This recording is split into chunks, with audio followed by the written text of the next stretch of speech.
Sexta-feira, 28 de abril, veja os destaques desta edição. Biblioteca do Campus Barra da Veiga de Almeida é inaugurada oficialmente. Gravidez é a maior responsável pelo abandono escolar na adolescência. Confira também nesta edição torcedores de times brasileiros que dividem a paixão com times europeus. Essas e outras informações você confere agora.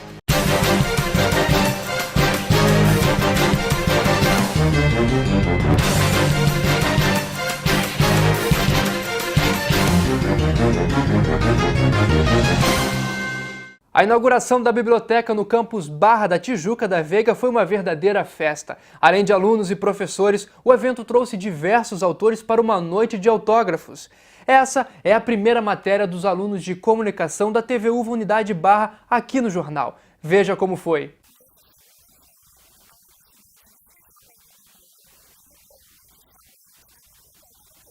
O Campus Barra está em crescimento e hoje comporta 3.500 alunos e novos cursos vindos da unidade Downtown. Essa demanda exigiu uma biblioteca mais ampla para atender a todos os alunos.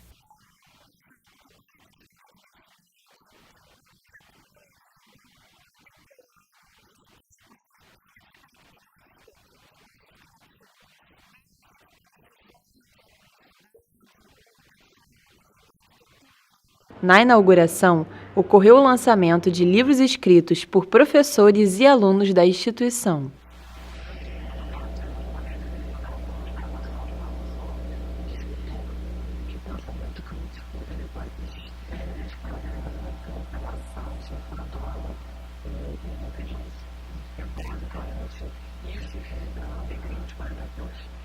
Conversamos com alguns alunos para saber o que acharam do benefício da nova biblioteca.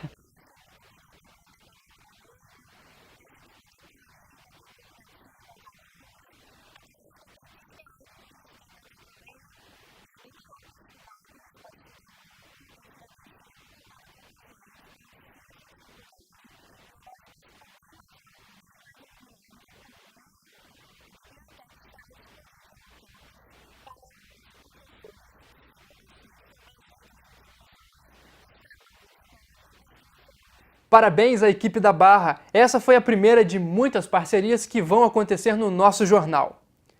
A questão da identidade de gênero é uma das grandes polêmicas da atualidade, discutida por quase todos os campos de conhecimento. Aqui na Veiga de Almeida, o assunto ganhou relevância junto a outros temas entre os alunos de Direito. Em uma época onde as diferenças sociais dividem opiniões sobre os direitos humanos, profissionais de diversas áreas conversaram acerca da exposição do tema na atualidade. As questões de gênero, as questões de raça, as questões vinculadas ao desrespeito à criança, ao deficiente físico, ao idoso. Tudo isso nos leva a entender que os direitos humanos estão conectados com questões que são bioéticas de ordem global. Com o intuito de estimular o debate, a Universidade Veiga de Almeida realizou na última segunda-feira, 24 de abril, uma discussão com ênfase nas questões de identidade de gênero. A professora de Políticas Públicas e organizadora do evento, Cláudia Nunes, explica mais sobre o tema. A transgenia, que é uma forma que nós temos de meninos que nascem, na verdade, com vocação de meninas e meninas que nascem com vocação de meninos. Esse é um tema bastante embrionário, de certa forma, até com o avanço da ciência, da tecnologia, pela possibilidade dos transexuais se submeterem à cirurgia de redesignação de sexo, mas não necessariamente isso daí seria uma condição sine qua non para eles poderem fazer a mudança, a alteração do seu nome no registro civil. O evento contou também com a presença do professor espanhol Pedro Dias Peralta, que frisou em sua fala a importância de regulamentar áreas do biodireito. Su vertiente de protección de la dignidad humana a través de la regulación de diversas actividades, por ejemplo, trasplantes y donaciones de órganos. A conversa atraiu estudantes de outros cursos e também de outras universidades. Eu acho muito importante para a gente estar começando a faculdade o fato da gente já poder entrar num contexto, sabe? Já poder se informar. A primeira palestra que eu venho está sendo super surpreendente para mim e bateu muito com o assunto que a gente está dando na sala de aula, foi muito bom mesmo. Um dos assuntos mais comentados e aguardados da semana foi a greve geral marcada para esta sexta-feira. O movimento foi a nível nacional em oposição às reformas da Previdência e trabalhistas propostas pelo governo Temer. Os protestos foram organizados por uma série de frentes e grupos sindicais, como professores, servidores do Poder Judiciário, motoristas e cobradores de ônibus. Aqui no Rio de Janeiro, a manifestação ocorreu de forma pacífica em vários pontos da cidade. A Central de Trabalhadores e Trabalhadoras do Brasil e a Central Única dos Trabalhadores, ao lado das principais centrais sindicais, realizaram nesta sexta-feira a maior greve geral desde 1996, em protesto à reforma da Previdência Trabalhista. A paralisação teve como objetivo chamar a atenção dos parlamentares, em especial do presidente Michel Temer, para que as reformas não sejam aprovadas. Mais de 30 categorias profissionais de pelo menos 20 estados brasileiros decidiram aderir ao movimento. O Sindicato dos Metalúrgicos divulgou um vídeo convocando a população para a greve. Contra a reforma da Previdência Social que vai impedir que os trabalhadores e trabalhadoras se aposentem. E não a reforma trabalhista, que se for aprovada vai acabar com o seu 13º, férias, adicional noturno, licença maternidade. A palavra de ordem das centrais sindicais é nenhum direito a menos. E nós estamos investindo nessa greve geral basicamente por conta das reformas que o governo hoje quer impor à classe trabalhadora. A reforma da Previdência agora, nossos jovens, a nossa população, os trabalhadores não vão conseguir se aposentar. Até o fechamento dessa edição, a greve está mantida, até que os parlamentares e o presidente impeçam a votação do projeto que entrou em caráter de urgência na Câmara dos Deputados. Um novo estado pode ser criado no Brasil.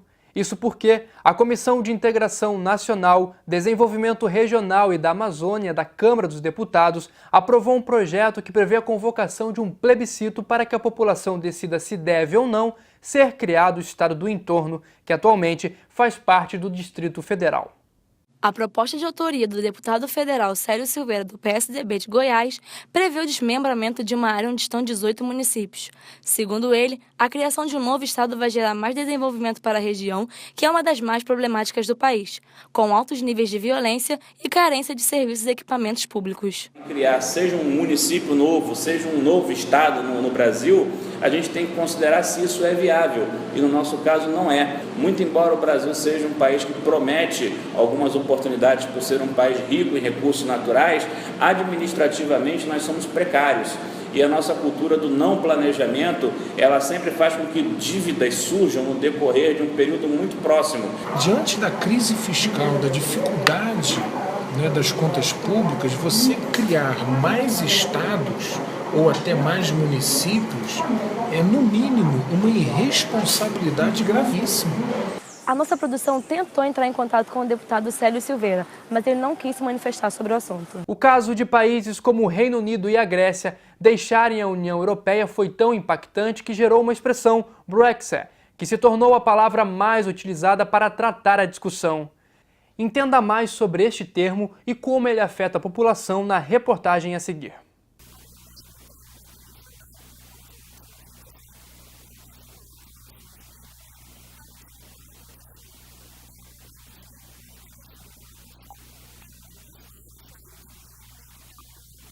Brexit é a abreviação das palavras em inglês Britain, Grã-Bretanha, e Exit, saída.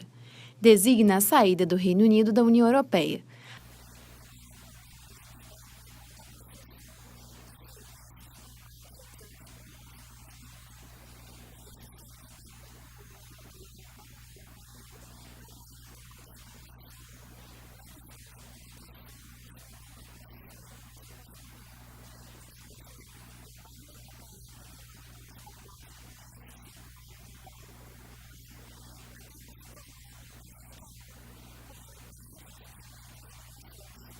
A Comissão Europeia garantiu que as agências com sede no Reino Unido vão deixar o território britânico depois do Brexit.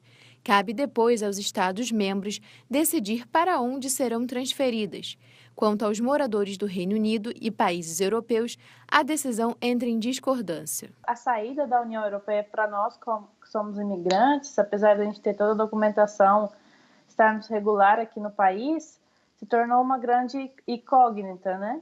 Tanto eu, minha família, quanto todos que eu conheço que estão aqui, que são brasileiros, a gente está se sentindo um pouco coagido, né? Difícil para a gente, porque na verdade a nossa mão de obra aqui é uma mão de obra que o inglês propriamente não faz, que é ser garçonete, que é trabalhar numa fábrica.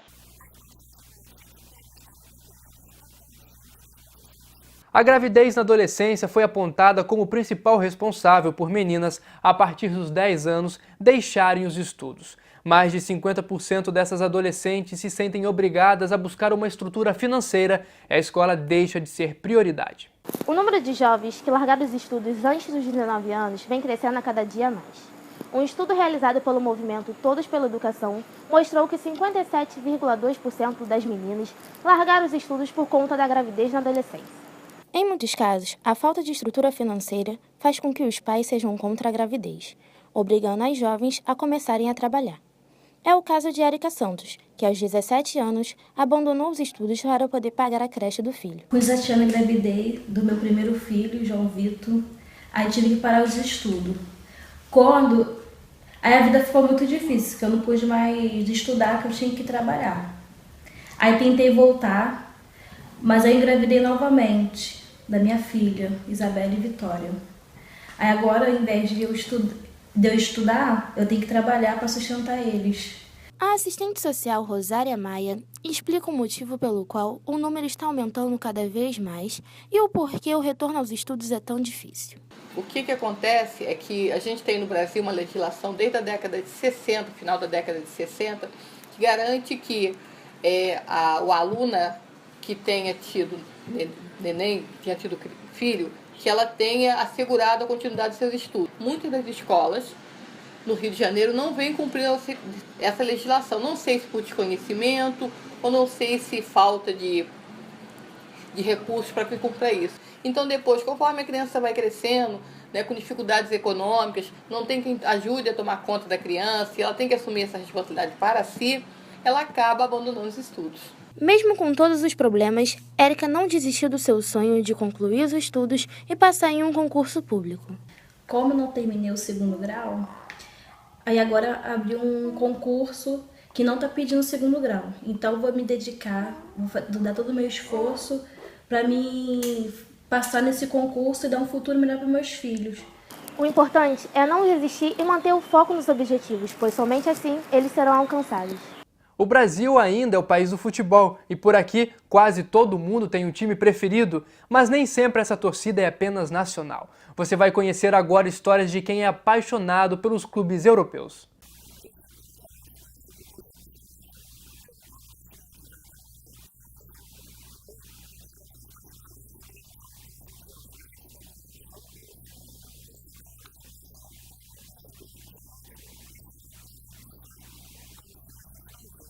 No Brasil, ele é vascaíno desde criança, mas na Europa é o Chelsea que desde 2009 fascina Leonardo Corso. Comecei quando o Chelsea fez a final da Champions League contra o Manchester United, né? A gente perdeu aquela final, mas foi meio que por conta da cor, que um era vermelho e o outro era azul. Eu não sabia muito bem como é que eram os times. Eu acabei me apaixonando pelo clube e até hoje eu estou seguindo as notícias. Foi o ano mais perfeito na minha vida quando eles ganharam a Champions. Uma final que Leonardo não gostaria de assistir é entre as duas paixões dele, Vasco da Gama e Chelsea. Leonardo, a pergunta que não quer calar. Numa final de Mundial de Clubes, Chelsea e Vasco, para quem vai a sua torcida? Vai nos pênaltis, até empatar os pênaltis também, mas falar máximo meu pai discuto o Chelsea ganha isso daí. Mas quem pensa que só tem meninos nessa moda, está enganado. Uma é a torcedora do Barcelona, a outra do Real Madrid. Débora Andrade e Beatriz Bastos assistiram juntas o jogo de maior rivalidade na Espanha. Outro incentivo que faz com que os torcedores brasileiros se aproximem dos clubes europeus é o grande número de craques do Brasil no continente. Então, eu comecei a acompanhar o Barcelona, acho que foi assim, no final de 2013, quando começou aquelas negociações do Neymar ir para fora. Na verdade, não foi nem em si pelo Barcelona, foi pelo Neymar. A distância não me impede de torcer. Sempre que posso, eu estou na frente da televisão. Independente de distância, independente de país, eu me apaixonei. Beatriz Bastos também começou a torcer para um time de fora do Brasil por causa do ídolo, o português Cristiano Ronaldo. E ela ainda conseguiu realizar o sonho de ver o craque de perto no estádio do Real Madrid. Minha paixão pelo Real Madrid começou quando eu fiz o intercâmbio para Madrid. E por causa da minha paixão pelo Cristiano Ronaldo, eu comecei a frequentar todos os jogos. Quando eu cheguei em Madrid, eu estava tão na expectativa de ver o Cristiano Ronaldo e o Real Madrid em campo também. A primeira coisa que eu fiz foi deixar as malas no apartamento e eu fui direto para o estádio. De gol em gol, de comemoração em comemoração. Esses brasileiros não se importam com a distância, quando o assunto é torcer. O TV Uva Notícias de hoje fica por aqui. Nós voltamos com outras informações na próxima sexta-feira. Até lá, você pode conferir nossas edições anteriores ou conhecer outros programas através das redes sociais ou do nosso site. Um bom fim de semana e até a próxima!